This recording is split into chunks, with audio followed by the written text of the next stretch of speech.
All right, if you think Donald Trump trying to explain what's in a book he didn't read is funny, as he's been doing with J.D. Vance's Hillbilly Elegy recently, that's nothing compared to Donald Trump trying to speak to Bitcoin bros and talk about Bitcoin as if he understands that. This is really, really good stuff. Trump spoke to the Bitcoin 2024 conference in Nashville, Tennessee over the weekend.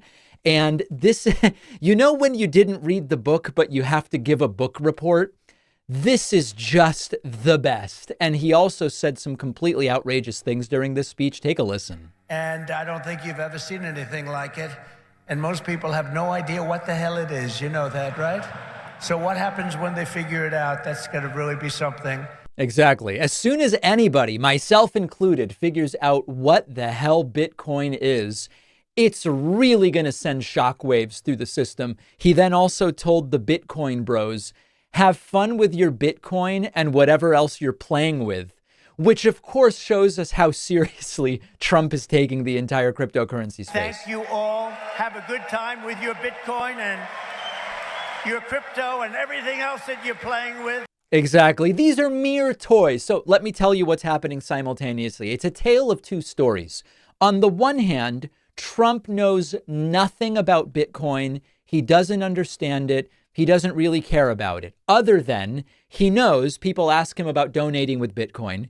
He knows he's raised a lot of money with Bitcoin, both by accepting Bitcoin donations to his campaign, which he said that he's doing, and also through the NFTs that he was selling. He knows I can make money from this, but I also don't care about it and don't understand it. It's good in the way that anything is good to Trump if there is some direct benefit to him, and he's identified a direct benefit. Now, the most interesting parts of Trump's Bitcoin bro speech to me were that to the Bitcoin community, he refreshed and revitalized some of the same nonsense arguments from 2020. Like, for example, you're all finance people, I guess he thinks, if I don't win. I was going to say if Biden wins. It's now if Kamala Harris wins, we will have, you know what he's going to say, a 1929 style depression. You'll remember he said that in 2020 as well. Greatest of all, and others that say the stock market's going up because they think Trump is going to be elected. And if Trump isn't elected, this country's going to go into a depression, the likes of which you had in 1929. And I hope that's not true, but I can understand it, and I can understand what they're saying. The stock market gain, they think, is because looks like we're going to win the election. And I don't know what's going to happen with the election, you know? Yeah. Now, the argument that when the stock market goes up under Biden, it's because of the expectation that Trump's going to win is ridiculous, because he's been saying that for years. And we have all-time high after all-time high. And he expects us to believe that all of this is because of the expectation that he's going to win, even though it's a 50-50 coin flip at this point in the betting markets on average, although depending on which you look at, the numbers are changing quickly.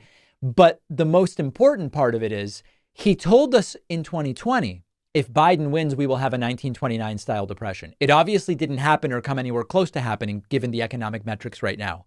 He had to shift. We call this a special pleading.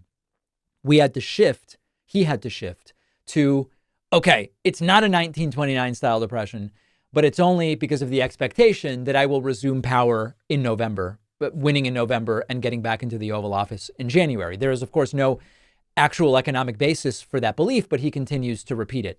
But now we're supposed to believe that the same prediction that failed in 2020 is going to happen this time. It's becoming increasingly difficult to believe. Trump also sort of threatened the crowd. If you don't elect me, you will get crushed.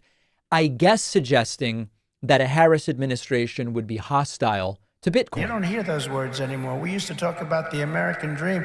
A lot of you people are in the American dream, but you're going to be crushed if you don't elect me. I hate to tell you. You don't elect me, you're going to be crushed. You're going to say, Alice, what a mistake it was. We went for a person who has no talent. She's been a failure at almost everything she's done instead of Trump. And look at us now.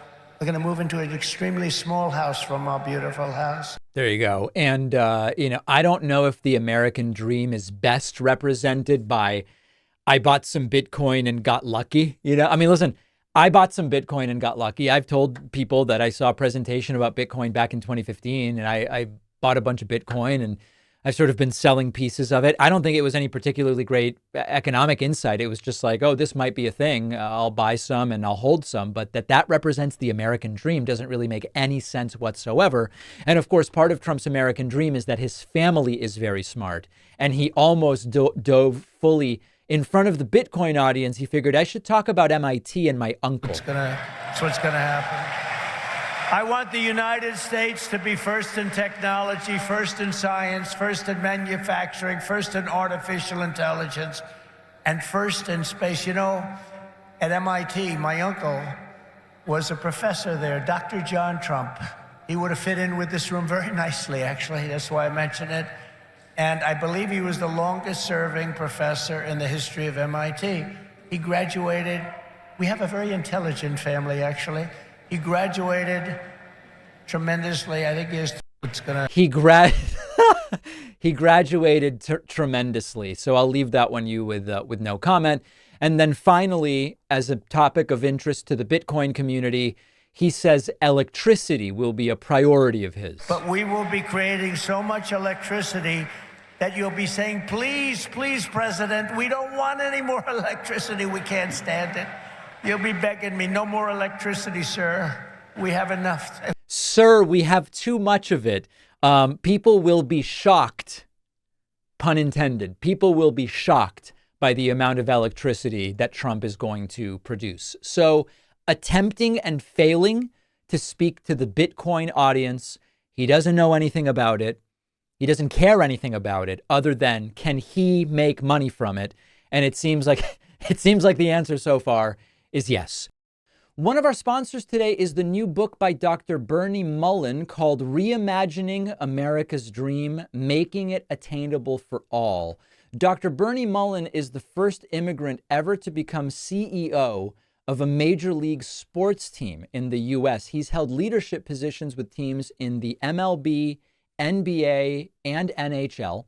In his new book, Reimagining America's Dream, Dr. Mullen uses his life experience to outline the top 10 social issues in the country today. And he just really concisely outlines simple, cost-effective ways to address these problems. Poverty, the income gap, creating a genuine opportunity for generational wealth, all within one generation. And his prescription revolves around an investment nationally in youth education. And it is a really fascinating series of ideas combined with a national ethos campaign called PAL, P-A-L, which stands for Peace and Love, designed to help bring us back together as an actual united nation. All proceeds from Dr. Mullen's books go to the Aspire Difference Foundation, benefiting single-parent families with preschool children. Pick up your copy of Dr. Bernie Mullen's new book, Reimagining America's Dream, today at davidpakman.com/dream.